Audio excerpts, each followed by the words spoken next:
This is part 7 in our series of lectures on section 1.6. In this lecture we're going to look at this particular limit. The limit is x goes to 1 of x squared plus 3x, which of course is equal to 4. And first I want you to write out what it says in symbols, and then I want you to write a formal proof. So you'll have to recall what is the working definition of the limit of a function, and just simply write that down, but be very specific about the a value, the f of x value, and the L value. So put your video on pause and go ahead and do that. So here it is written out in symbols. It says, for every positive real number epsilon, there exists a real positive number delta, such that for every real number x, if the absolute value of x minus 1 lies between 0 and delta, then the absolute value of x squared plus 3x minus 4 is smaller than epsilon.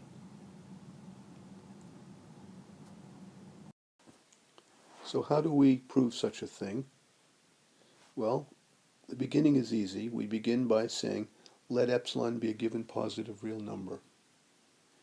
Then the real challenge is to do this step here. We have to figure out how to choose a specific delta depending upon that epsilon that someone just gave us, so that all the rest of this works.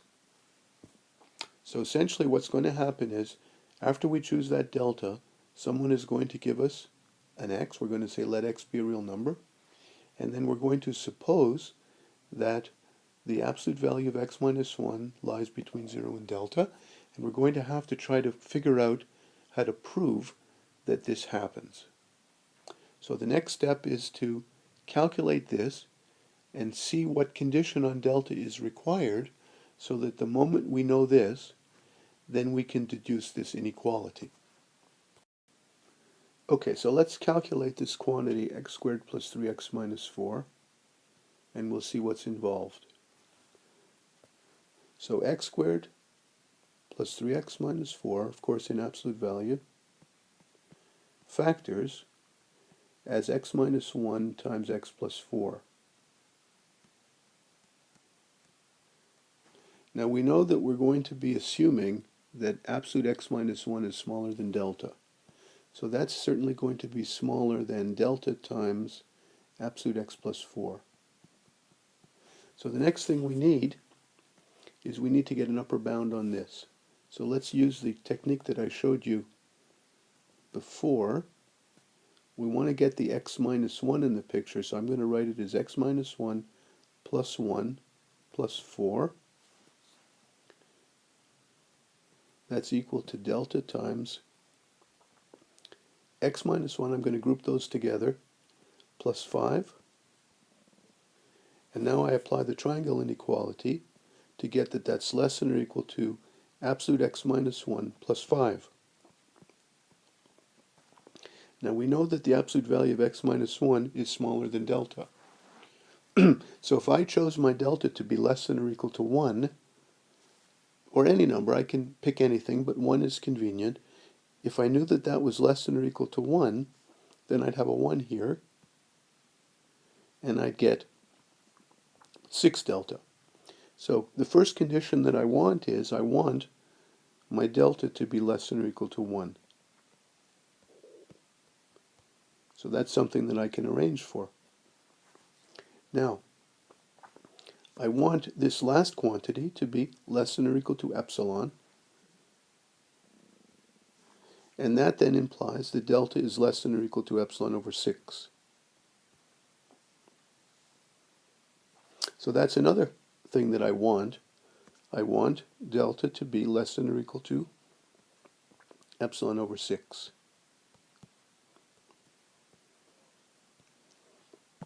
So if I have these two properties, then all of this string of inequalities will work, and I will be able to deduce that this thing is less than or equal to epsilon, or is less than epsilon. Okay, so all I have to do is choose my delta so that both of these things happen. And of course, in addition, delta should be a positive number. So one way of doing that is to just simply choose delta to be the minimum of the two numbers 1 and epsilon over 6. Because if I do that,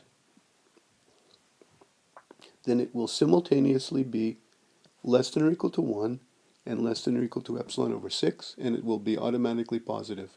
In other words, take these two numbers, and whichever one is the smaller of the two, I call that delta. So that essentially solves the problem. And so when I get to this step in the proof, where I have to choose my delta, I just simply say choose delta to be the minimum of 1 and epsilon over 6. If I do that, I should be able to make the rest of the proof work. So now maybe you're ready to write up the rest of the proof. Put your video on pause and see if you can go ahead and write all of the details of the proof. When you get to this step, just write that and see if you're not able to finish all of the remaining steps. All right, so when you come back, you can compare your solution to mine.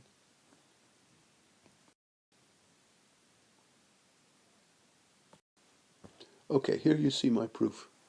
And as I read my proof, follow this here from left to right and see if I'm doing what I said I was going to do. First sentence should be, let epsilon be a given positive real number. Here, I have to now choose my delta, and remember I said choose delta to be the minimum of epsilon over 6 and 1. Then, let x be a given real number. Let x be a real number. We're doing a direct proof, so we say suppose this happens. Suppose we have that. Then, and now I have to prove that this happens. So I will not write this out again. I will merely start on the left side, and I will prove to you that I can force that to be less than epsilon. So I say then, absolute x squared plus 3x minus 4 is equal to this. I've just factored. It's less than delta times x plus 4. I've just used the fact that absolute x minus 1 is smaller than delta. Now I'm just doing a little manipulation. I'm adding and subtracting 1.